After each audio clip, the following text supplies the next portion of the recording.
জনগণ আমাদেরকে ম্যান্ডেট দিয়ে ক্ষমতায় দেয়, তাহলে আমরা কি করব, কিভাবে রাষ্ট্রটা পরিচালনা করব?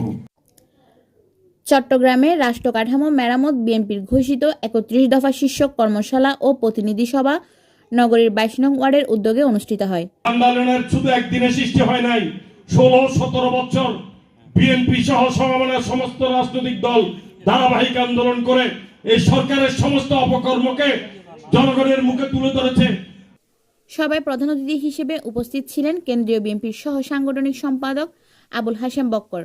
প্রধান বক্তা হিসেবে উপস্থিত ছিলেন নগর বিএনপির সদস্য সচিব নাজিমুর রহমান, নগর বিএনপির যুগ্ম আহ্বায়ক হারুনজামান। বিশেষ অতিথি ছিলেন নগর বিএনপির সদস্য খোরশেদ আলম।